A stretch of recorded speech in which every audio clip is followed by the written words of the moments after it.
Alan, how does it feel, you know, to be upgraded, shall we say? Fantastic. Obviously a degree of trepidation in terms of the challenge and expectation, but that fuels me as a person. I'm extremely humbled by it, but equally honoured, and really looking forward to the challenge ahead. What are your sort of major priorities, Alan, you know, in the weeks, months and perhaps even years ahead? Well, in the short term it's the next 2 games, you know, and that's not underestimating where we need to go to in the future, looking towards pre-season training and planning, and then expectation of next season, how we start the season, to get a good foothold in the league, to ensure that we're in a position where we're not chasing things at the back end of the season. To do that, obviously evaluation of squad along with Dan and the rest of the board, ensuring that our environment is one that is healthy in terms of challenge, in terms of enjoyment, in terms of that insatiable desire for success, and really in living dearly in what is good and what is world class in terms of environment, how we treat people, and how we manage change. Was there a particular moment, Alan, you know, when you thought, as interim head coach, well, perhaps I wouldn't mind doing a job on a more permanent basis? Yeah, I think, you know, the support I've had from Dan and fellow colleagues, and ultimately the players, the response from them in terms of the quality of our rugby, the results, because we're all defined by that. No matter how good your environment is and how positive it is, we're in the business of winning and losing, preferably winning and not losing sight of ourselves when we do that. So as you know, 3-4 weeks into it, I started to get a feel for it. The boys were responding to how I was beginning to etch out the environment, the type of training, the aspects of our game that we were addressing. Recognising we've still got some way to go in my head. No one's denying that, but we're making progress. And you know, even the performance against Ulster, I think you saw how much it means, and we don't want to be that team that show what we're about in defeats of honour.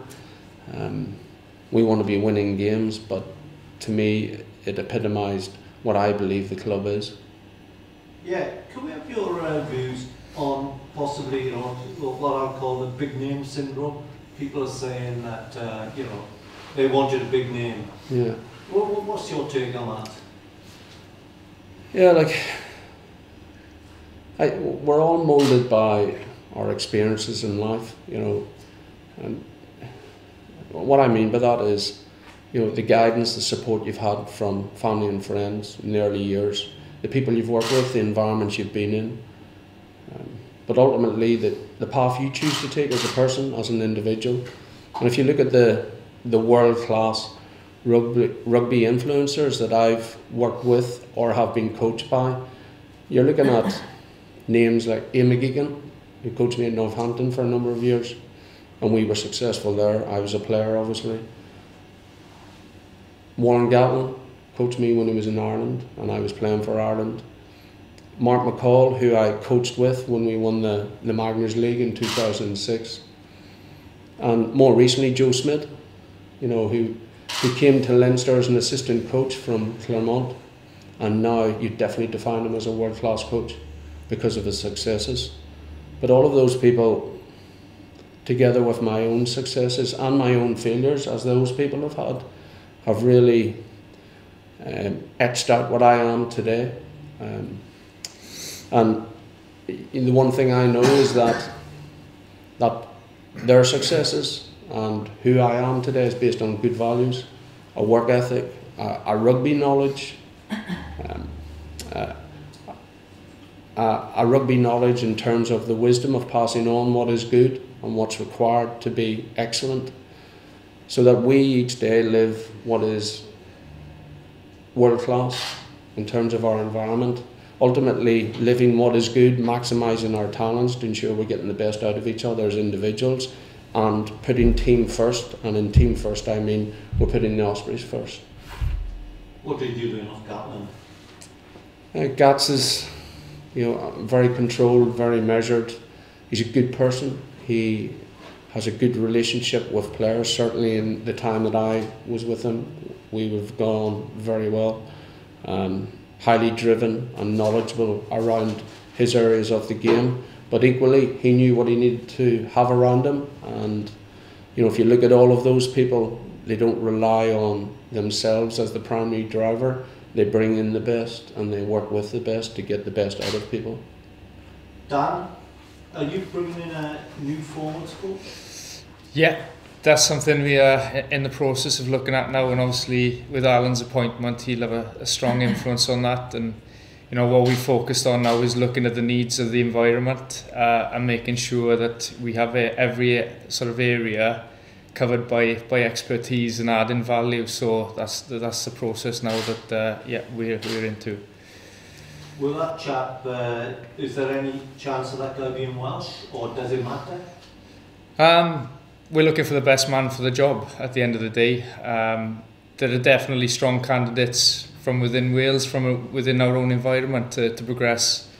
But ultimately, what we will do now is identify the best candidate, like we said, who adds value, who brings something to the table that can really drive us forward. So and that search has already begun. So. Should Welsh Rugby Dan be concerned, that the 4 regions are headed up by non-Welsh coaches now? I don't think so. And as I said, we've got a big mantra of developing from within. It's a matter of timing, and I know with Alan's background as a high performance manager and some of the people we have in our environment, the way he's empowered players to take responsibility within the team structures and roles. It's a big focus of ours and always has been to develop from within. You've seen Tom Smith go and take a senior forwards coach at the Blues. So, we've got guys like Duncan Jones and Andrew Bishop who contribute, to our academy programme, who will oversee the development league that's been put in place and again will assist the senior environment. So, like I said, we are all about developing our own people and giving opportunities. Because we want to retain a lot of the qualities that our environment represent. Is Duncan a candidate for the forwards coach job? Duncan Jones has definitely got a huge role to play in the club, and his working with Clarke around the set piece and scrum is going to be vital from our academy right through to our senior team. So like those types of characters, those types of personalities, but more importantly the knowledge these guys bring to the table is definitely to be utilised. We're seeing more Irish coaches leaving Ireland and coaching in other countries. Obviously, Burners at the Dragon, so there's 2 Irish coaches in Wales. Obviously, we're used to seeing that from the Southern Hemisphere. They're taking their sort of coaching expertise. How good is the Irish coaching system at bringing coaches through, and do you see more of this in the future? I'm not so sure about the future. I do know there are a number of quality people within the Irish setup, as there are in Wales. Look at Simon Easterby, who's working with Ireland, and there is that crossover. I think a lot of the time it's having that willingness to go outside of your own environment to gain experience elsewhere, and through doing that opens your eyes to different ways of learning, different ways of coaching, but it helps you gain respect as a person, as someone who hasn't only been in his own environment all of his life. So, obviously I'm from the north of Ireland, Ulster. A lot of my coaching and rugby was there, but I worked in a national role, high performance manager, as well as being in England, and I did my time in Australia and New Zealand to see what was good over there. And if you speak to most people who are sent on those fact-finding trips, they'll come back with a similar message, which is there are no secrets in the game. It's about the environment you create and how you conduct yourself as a coach, and how the standards you set and the quality people that you have around you. So, for all the the top coaching teams, sports in the world, it ultimately comes back to the people when you strip it back, their quality, their expertise, their confidence and how they engage with others.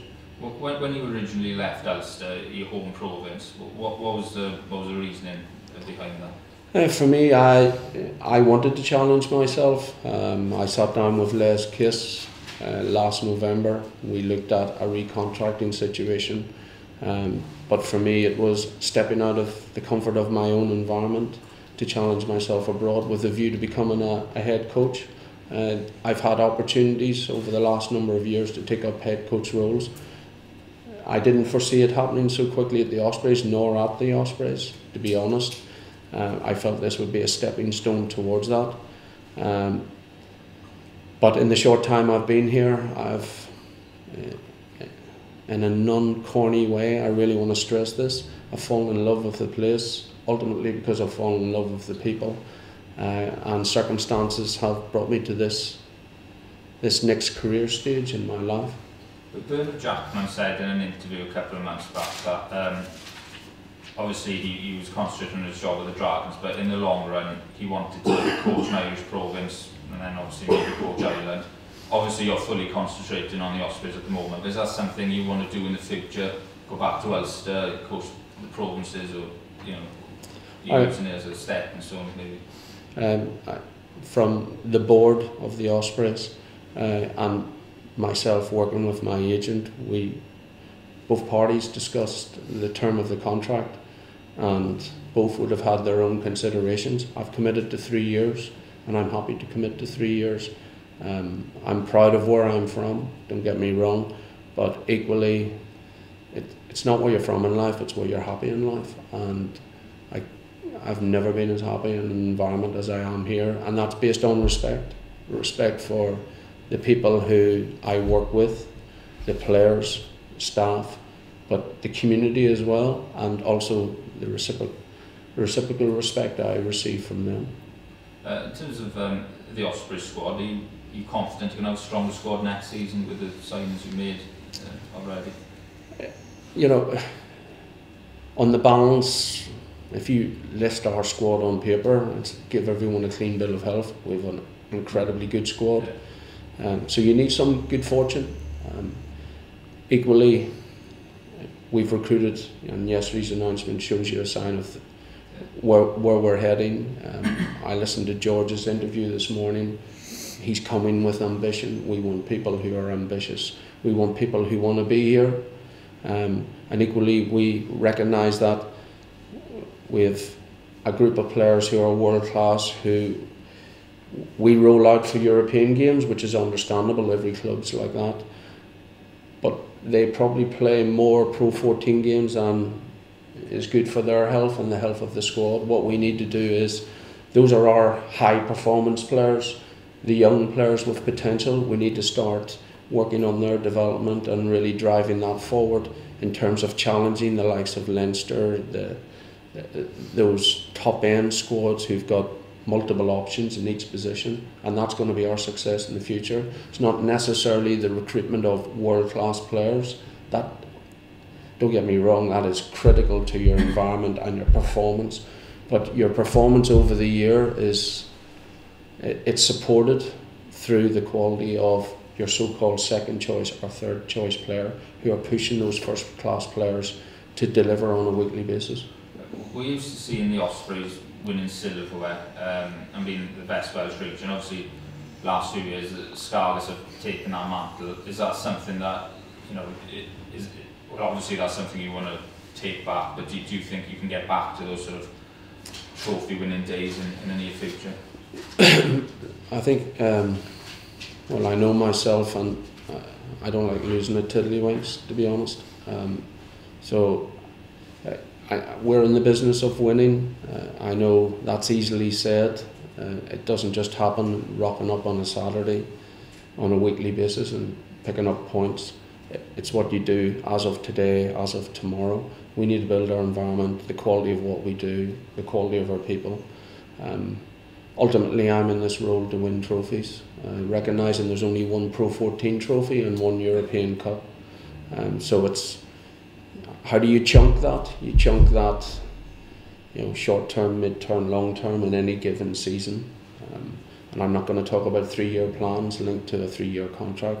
I'm going to talk about ending this season, going into next season, and building towards knockout rugby next season. So you got to be in a position within each of those competitions to strike for knockout rugby. Once you get into knockout rugby, anything, bounce of a ball, a decision, a quality performance on the day via an 85% level of expected performance, that's what's going to judge success or failure. But for us, we need to be striking for knockout rugby on an annual basis. Alan, which youngsters are you excited about at the Ospreys? You mentioned that second tier of players. Which youngsters are you excited about?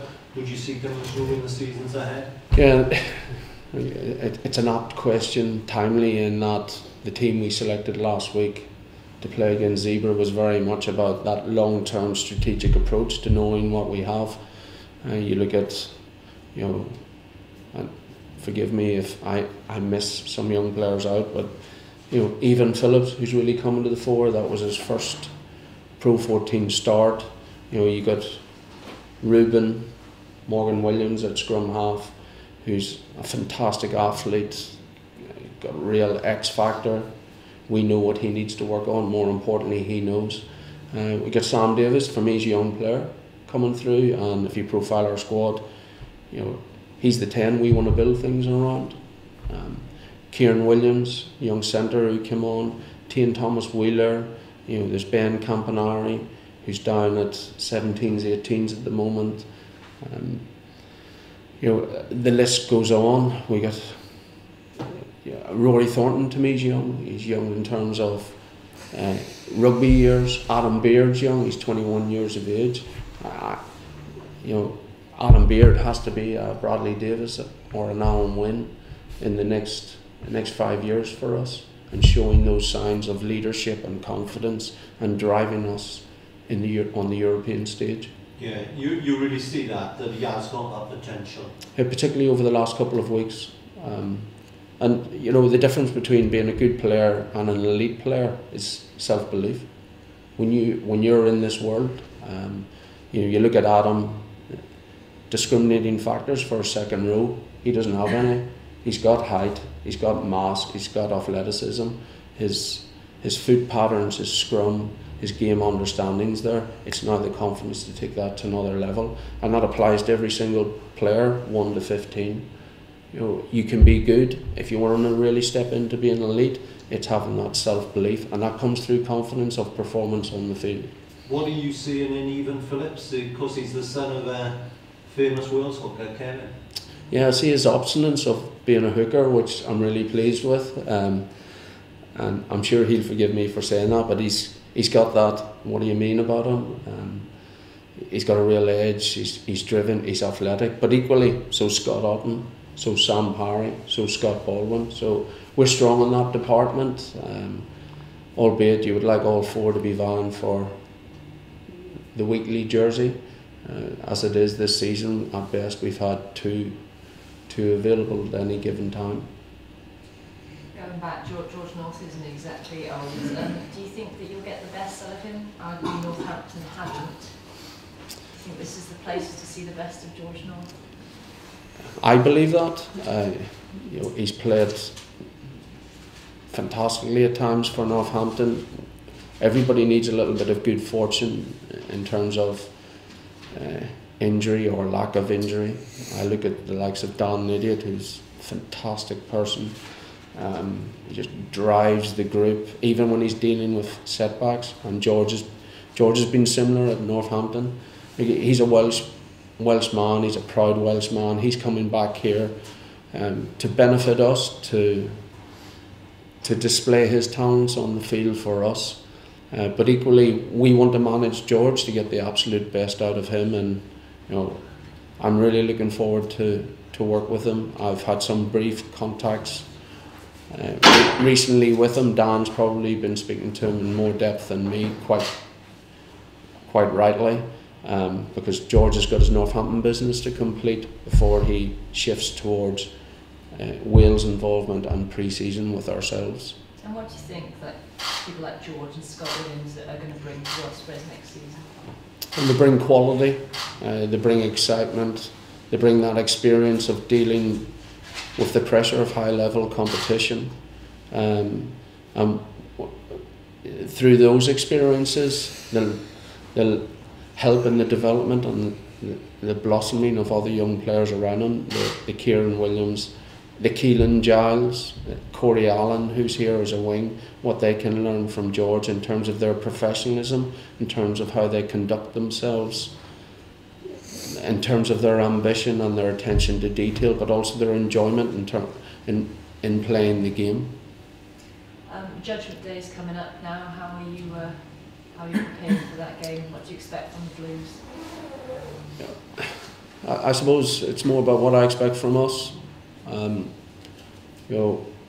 think last season's Judgment Day 5 is well documented in regard to the Blues' victory, but when I've done my research in the last 12 outings, that's the only game that the Blues actually won. So the Ospreys have won 11 of those 12. So I have an expectation about us. And no matter who we put in the jersey, in that 5 jersey for instance, they've got to perform like an Alan Wynne-Jones. So every man that will take the field on Saturday, for me it's about what they're a reflection of the Ospreys. And in a game where the points don't affect league positioning or the outcome of what's important to us in the season, that championship playoff game, I want to see a complete performance from an Ospreys team. And how important is it that you qualify for the Champions Cup next season? It's a cup final for us. There's no doubt about that. George North isn't coming here to play Challenge Cup rugby. We have a lifeline. 7-8 weeks ago, we were behind the black ball in terms of striking for a championship playoff position. It would have been a long shot if we could have done it through the league as it stands without going into that playoff game. Fortunately, through performance, through the response of the players, we've got ourselves through to that one-off game, and that's given us a lifeline to play Champions Cup next year. We've always been envious in Wales of the success the Irish provinces. Having coached in Ulster, and now we're here. What's the big difference? How can we get to their level, in your opinion? Yeah, it's the fields are often greener away from home, my mother would say, but I was envious of the Ospreys squad when I was sitting in Ulster. And for me, without comparing like the management system within Ireland's excellent. The rugby pathway for any young man is excellent. Or many of the schools are like academies in their own right. With directors of rugby, S&C departments, gyms that are the envy of maybe some professional clubs outside of here. So there's a real efficiency of what's happening within school environments feeding into each of the provinces. And alongside that you have quality people delivering programs, our quality coach education program. But ultimately it comes down to, in my world, that player management, and that's something that we will address here, so that we're working with the Welsh national team, hand in glove, if you like. We don't want to be the awkward cousin. We want to be a real partner of Welsh rugby, of the Wales national team, to ensure that George North coming here, Alan Wynne who's here, Bradley Davis, Sam Davis who's coming through, Dan Lydiot who's ambitious to get back into the Welsh setup, Corey Allen, all of those players, Nicky Smith, Rodri Jones, the hookers, Adam Beard, Justin Tipperick, that all of those players are being well managed here, and they know that we are driven as a region for more people to represent the Ospreys playing for Wales at age grade level and at senior international level. In fact, we want, and this club's had a fantastic representation playing for the British Lions. We want as many people wearing a black jersey who have the ambition to be a British Lion. Dan, how are you viewing Alan's appointment, and could you sort of talk about the big name issue and all that? Yeah, obviously delighted for Alan, and you know, the search began 3 months ago, and it's a search that's taken us around the world, and you know, we were quite clear in what we wanted around the environment we wanted to create, how we wanted to sort of challenge, motivate and support the players, the brand of rugby we wanted to play, the style which is we wanted the Ospreys to be associated with, and you know, the enjoyment factor as well, being healthy, being a vibrant, positive environment, and what we found as you know, we interviewed candidates and spoke to people around the world, was these things were beginning to happen in our environment naturally with Alan's appointment as interim, and all the qualities we'd like to see, the buy-in of the senior players, the positivity around the staff and the energy, sort of meant our search came back to where it started in essence, and I think the difficult decision sometimes is not to go and recruit a high-profile name. It's to back someone from within your own organisation and potentially take some of the criticism that comes with that. But like I said, for all the things we want to develop, cultivate in our environment, they were happening, and that's due to Alan's influence and the positivity he's created in the last 3 months or so.